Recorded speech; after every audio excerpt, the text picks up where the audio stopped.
What's going on, cast and crew? Welcome back to Tyler's Theater. So in today's video, we are going to be discussing Disney Star Wars' newest show, Maul Shadow Lord.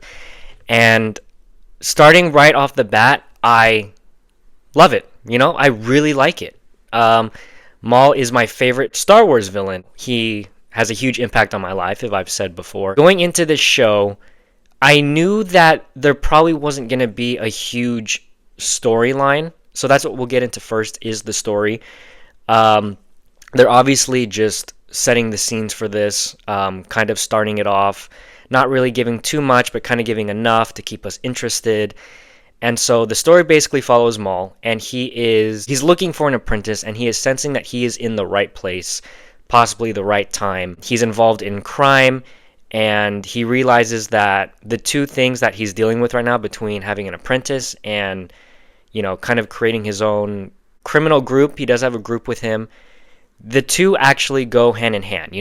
As he's dealing with his problem with the crime boss, he is then met to potentially his apprentice, which I'm pretty sure she's going to be his apprentice. She is a Jedi. Her master is a Jedi. They're basically in the streets scraping for scraps, right? Like, they're homeless, they're begging, and she believes that stealing is justified because of the times that they're in. And so she steals, she gets caught, the security team puts her in prison, and it happens to be the same prison of the crime boss that Maul is dealing with. One thing I really like about Maul, like I said, his story is very basic, very simple, very angry, very mad, wants to kill everybody, and is completely out for revenge. That has always been Maul's motives. When you talk about a character, it's all about what does that character want, how are they going to get it, and what's in their way.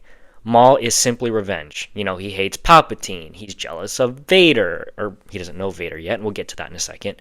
But Dooku, Anakin, right, feeling replaced. He's mad at Obi-Wan for ruining his life, and just so obsessed with this theme of vengeance, and he needs to have it no matter what. In this particular story, he is trying to get back at a crime boss, and so that's where we're at with this story. He breaks the crime boss out of prison and finds the apprentice, takes her as well, and kind of puts her in like a little test, right? He locks her up and says, look, you can go whenever you want. You're not prisoner. And she's like, well, I'm held captive. And she tries to use the Force to open it.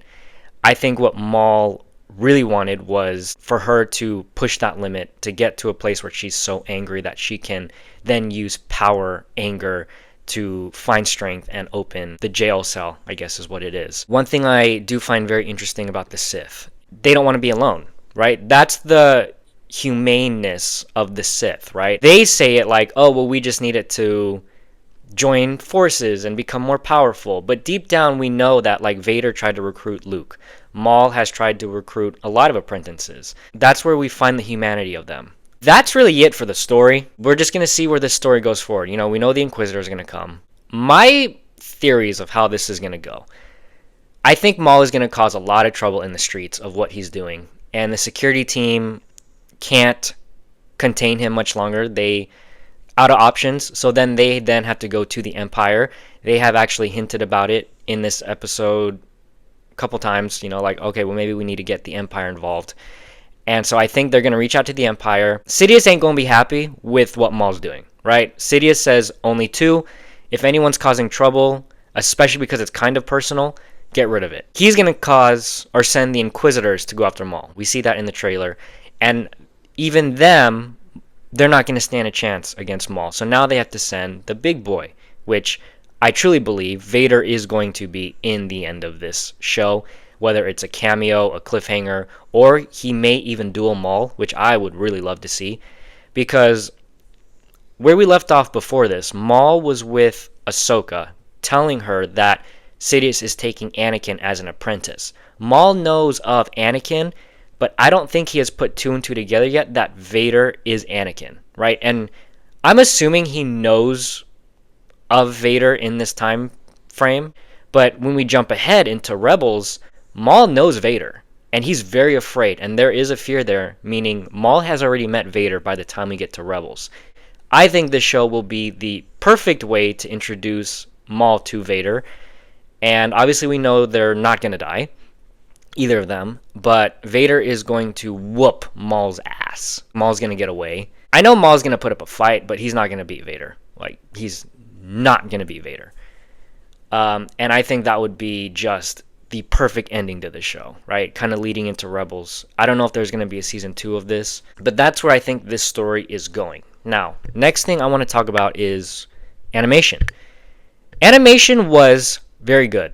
I liked it. You know, it has that Clone Wars feel, but there's something to it. It's very like scratchy, edgy, something kind of like rigid to it. Like when you look at the Clone Wars animation, it feels very smooth. Their faces look very polished and clean. Even though this is like a Clone Wars style animation, there's like a weird like rough blurriness to it, and the lighting is very, very dark. Now, this is not me saying I don't like it, because I do like it, and I really like dark themes, and I expect that in a show like this, and that's what I wanted. But I did find myself in certain areas where I was like I really had to like look, because I think the animation can be somewhat distracting in a way. Like even if you look at his lightsaber, when he's swinging it around, it almost is like flickering, almost like a Kylo Ren lightsaber, which we know is not his lightsaber. I don't know if they did that to kind of tell you the theme of what this show is and what Maul is, because when you think of Maul, you know, he is damaged. And that's kind of what the animation almost looks like. It almost looks like you took Clone Wars animation and like damaged it or like pixelated it. So if that's what they were trying to go for, that is very poetic in a way. I think for me, I just gotta get used to it a little bit. The more I get into it and I watch it, I'll probably get more used to it. Music was really good. I love his theme, how it was kind of like in a modernized version. You know, that's where we're at with this character.